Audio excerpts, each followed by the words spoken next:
Imaginez une machine si lourde qu'elle dépasse le poids de la plupart des chars jamais engagés au combat. Une machine dont la silhouette seule suffisait à glacer le sang des équipages adverses. Imaginez un véhicule capable de détruire n'importe quel char allié avant même que celui-ci n'ait la moindre chance de riposter, frappant depuis des distances presque irréelles pour un combat terrestre. Cette machine n'est pas une légende née après la guerre.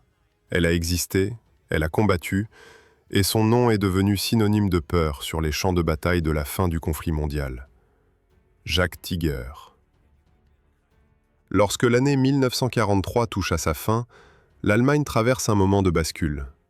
La défaite de l'été sur le front de l'Est a brisé l'illusion d'une victoire rapide, et les ressources industrielles des Alliés écrasent désormais celles du Reich. À l'Est, les usines soviétiques produisent des milliers de chars, tandis qu'à l'Ouest, l'industrie américaine aligne des convois entiers de blindés prêts à traverser l'Europe. Face à cette marée de métal, les dirigeants allemands n'ont plus qu'une carte à jouer, celle du pari technologique, celle de l'arme capable de compenser l'infériorité numérique par une supériorité écrasante. C'est dans ce climat de désespoir et de foi absolue dans l'ingénierie que naît l'idée d'un chasseur de chars ultime. Les ingénieurs allemands partent d'un principe déjà éprouvé, celui de transformer un châssis de char lourd en plateforme d'artillerie surpuissante. Le choix s'impose presque naturellement. Le châssis du Tiger II, déjà massif et redouté, offre une base idéale pour accueillir une arme encore plus terrifiante. Si le char emporte un canon puissant, la version automotrice doit, elle, aller plus loin.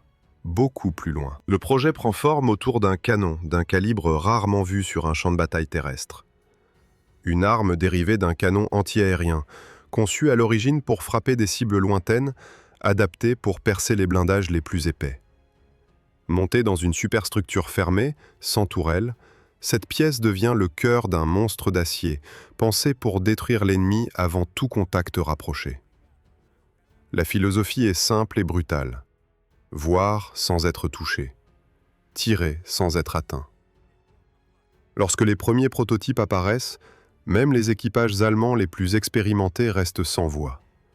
Le Jagd Tiger n'est pas seulement grand, il est écrasant. Sa masse atteint environ 70 tonnes, faisant de lui le véhicule blindé de série le plus lourd engagé durant toute la guerre. Sa face avant est protégée par une épaisseur de blindage que les canons alliés standards sont incapables de percer frontalement, même à courte distance. Dans une confrontation directe, le Jagd Tiger est une forteresse mobile. Mais ce qui inspire la véritable terreur, c'est son canon. Capable de transpercer les blindages alliés à des distances où l'adversaire ne peut même pas identifier clairement la menace, il transforme chaque duel en exécution à longue portée. Pour les équipages américains et britanniques, croiser un Jagd Tiger signifie souvent une seule chose: se retirer immédiatement, si cela est encore possible.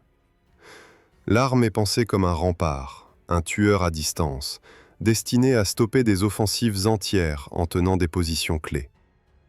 En théorie, quelques Jagd Tiger bien placés peuvent bloquer l'avance de colonnes blindées entières.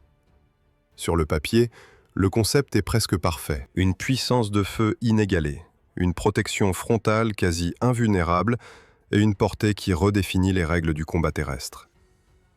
Pourtant, derrière cette image de prédateur invincible, une autre réalité commence déjà à se dessiner. Une réalité faite de contraintes mécaniques, de limites logistiques et d'un contexte stratégique qui évolue plus vite que les plans des ingénieurs.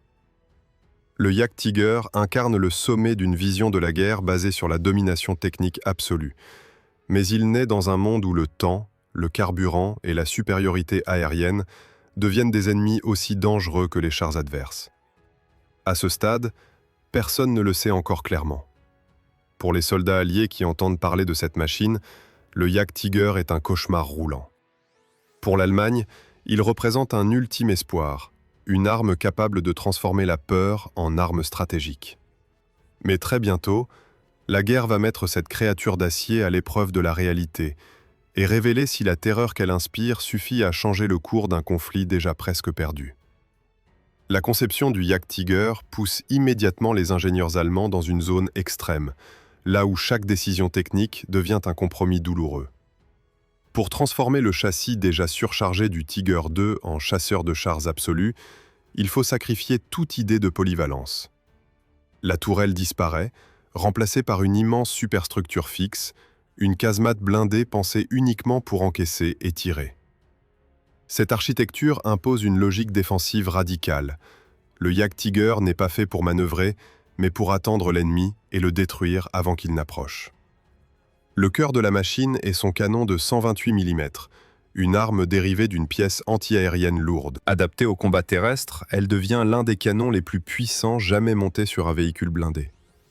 À grande distance, ces obus perforants traversent les blindages alliés comme s'ils étaient faits de papier, tandis que les projectiles explosifs offrent une capacité de destruction redoutable contre des positions fortifiées. La portée pratique dépasse largement celle des chars ennemis, donnant au Jagdtiger un avantage écrasant dans un duel frontal. Cependant, cette puissance a un prix. Le volume de la munition interdit l'utilisation de projectiles unitaires.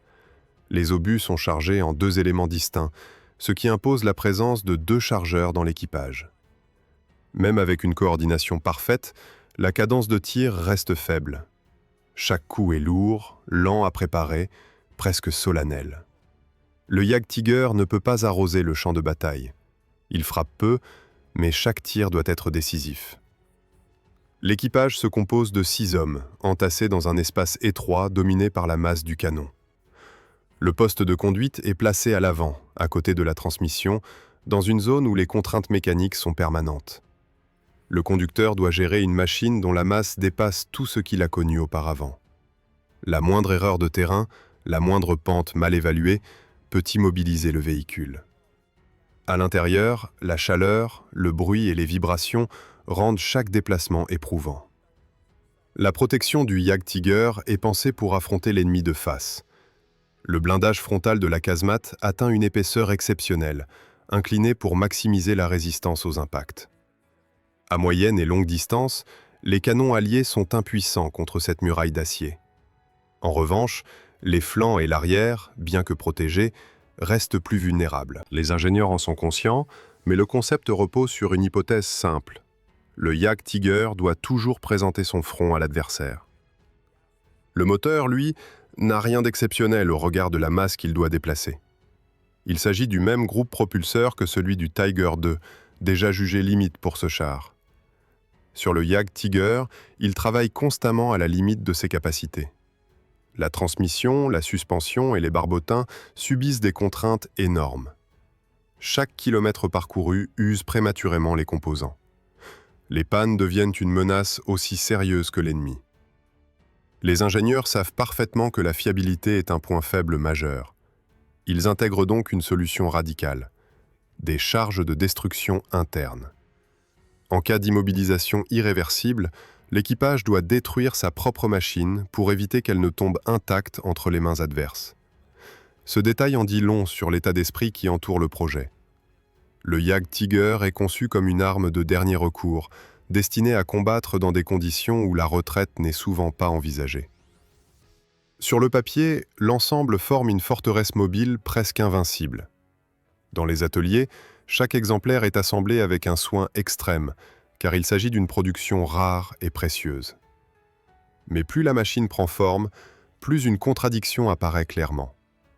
Le Jagdtiger est parfaitement adapté à une guerre défensive statique, alors que le conflit réel devient de plus en plus mobile, chaotique et dominé par l'aviation alliée. À ce stade, l'arme n'a encore affronté que les plans et les calculs. Elle n'a pas rencontré la boue, les routes détruites, les attaques aériennes, ni les longues marches forcées. Les ingénieurs ont créé un tueur de chars presque idéal sur le plan théorique. Reste à savoir comment ce colosse va se comporter lorsqu'il quittera les usines pour rejoindre un front en pleine désintégration. C'est précisément ce moment que la guerre impose sans attendre.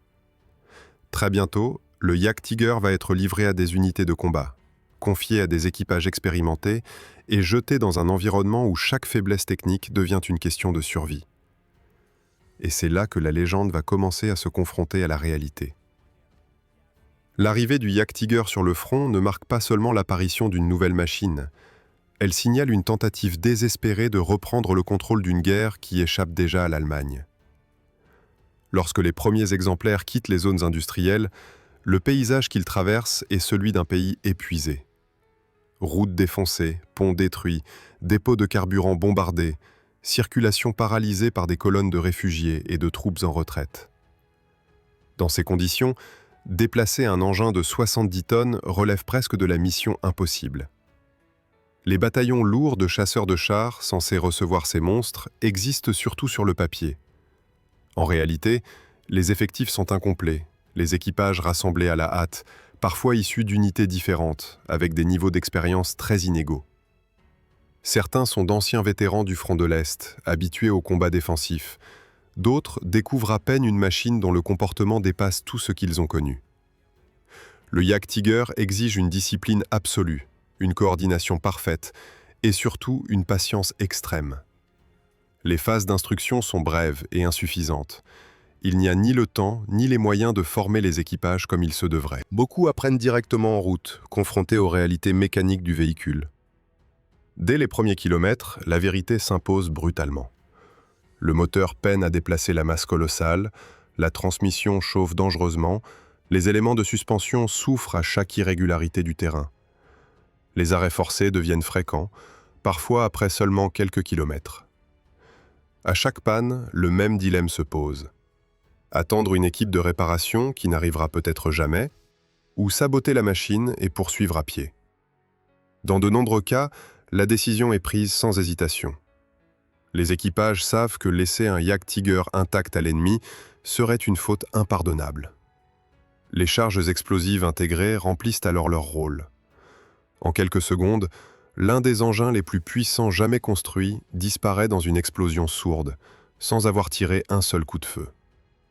Ceux qui atteignent finalement les zones de combat le font déjà diminuer en nombre et épuisés. Mais une fois en position, le Jagdtiger révèle immédiatement pourquoi il a suscité tant d'espoir. Placé sur une hauteur, masqué partiellement par le terrain, présentant uniquement sa face avant à l'ennemi, il devient une forteresse presque intouchable. Les observateurs alliés peinent à repérer sa position exacte, tandis que ses obus frappent avec une précision et une puissance terrifiantes. Les premiers engagements sérieux confirment l'efficacité du concept dans un cadre très précis. À longue distance, le Jagdtiger domine totalement le champ de bataille.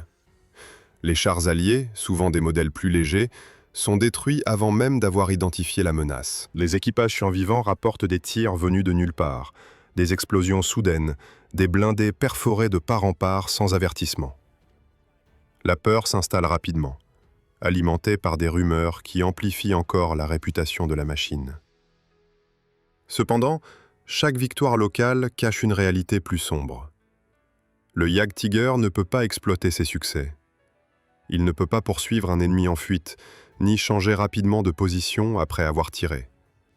Sa lenteur devient un handicap majeur dès que la situation évolue. Et sur ce front instable, la situation évolue constamment. Les Alliés ne tardent pas à adapter leur tactique, évitant les attaques frontales, cherchant les contournements, appelant l'appui aérien dès qu'un Jagdtiger est signalé. L'aviation devient rapidement le principal adversaire de ces monstres d'acier. Même lorsque les bombes ne détruisent pas directement les véhicules, elles les forcent à se disperser, à se cacher, à rester immobiles pendant des heures. Chaque mouvement de jour devient suicidaire. Les Jagdtigers sont contraints d'opérer de nuit ou sous couvert de conditions météorologiques défavorables, ce qui limite encore leur efficacité. À ce stade, une contradiction fondamentale apparaît clairement. Le Jagdtiger est une arme conçue pour dominer un champ de bataille figé, alors que la guerre qui se déroule autour de lui est fluide, rapide et dominée par le ciel. Plus le conflit avance, plus cet écart se creuse.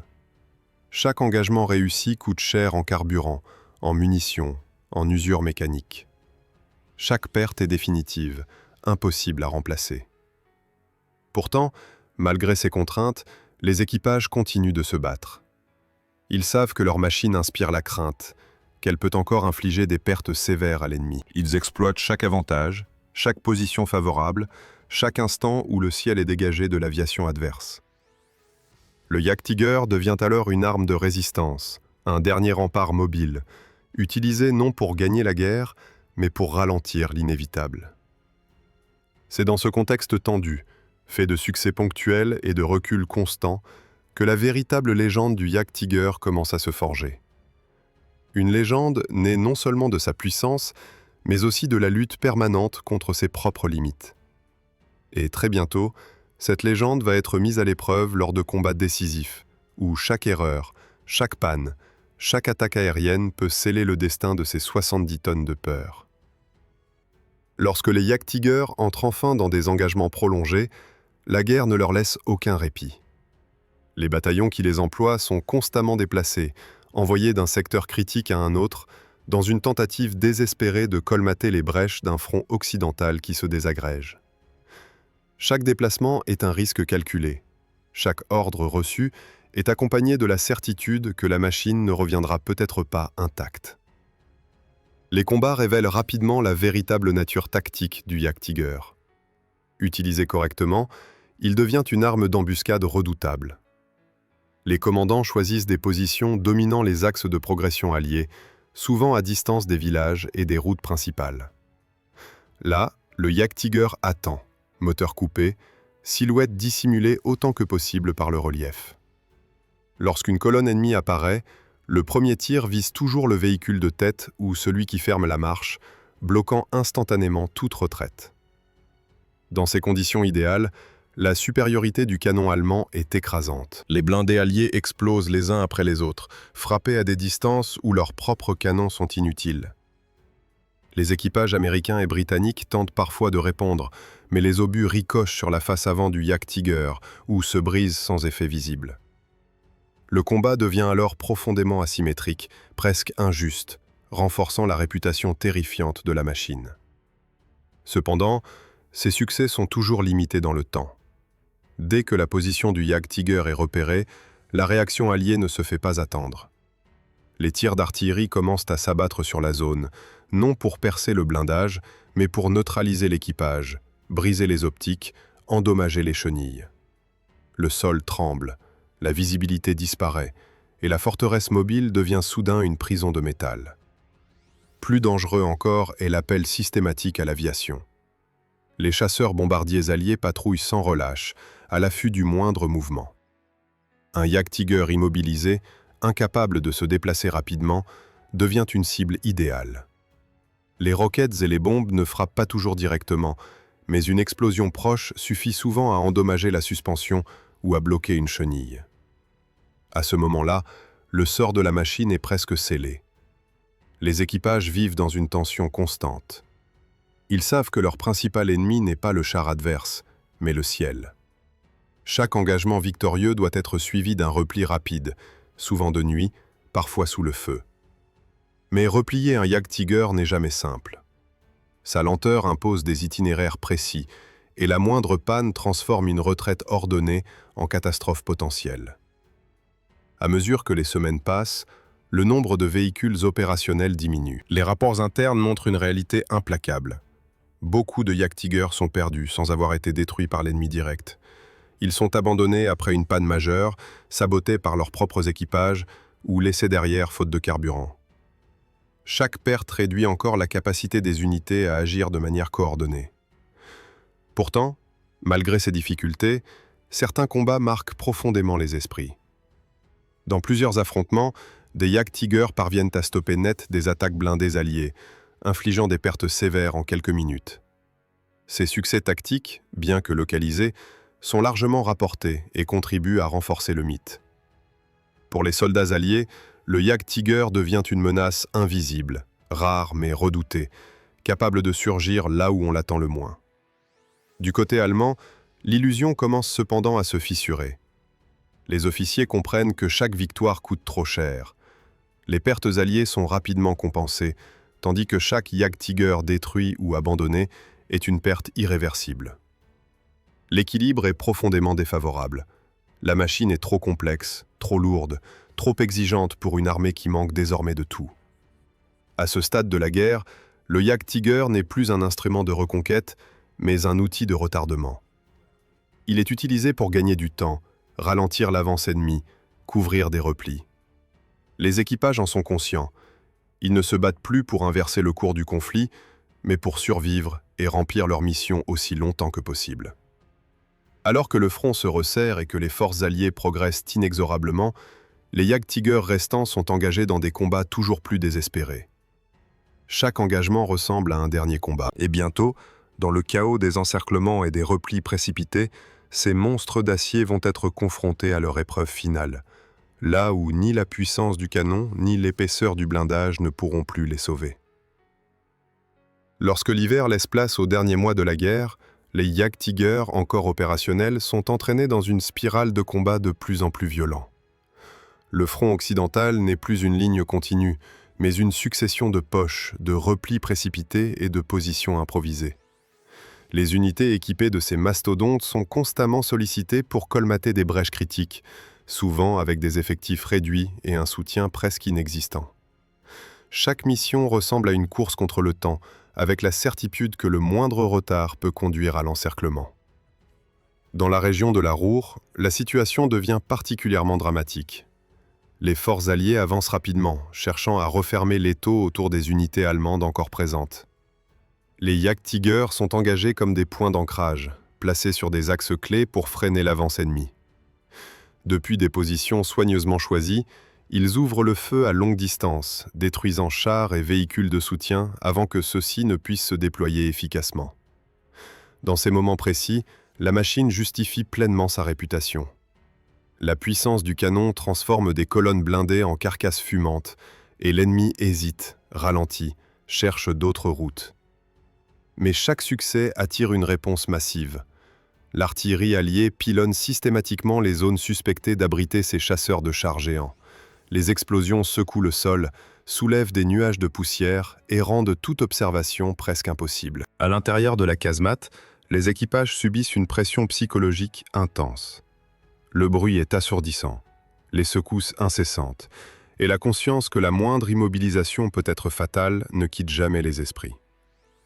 Les combats autour des grands axes de communication deviennent emblématiques.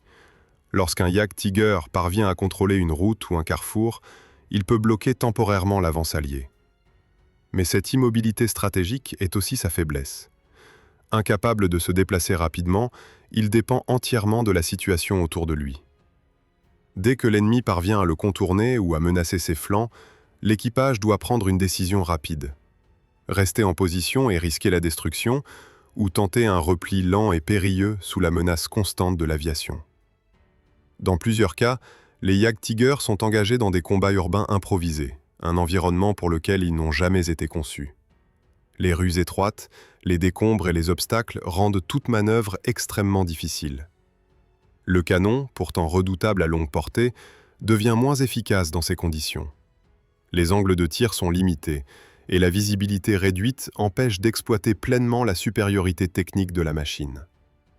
Dans ces situations, la coopération avec l'infanterie est essentielle, mais celle-ci fait souvent défaut, faute de moyens et de coordination.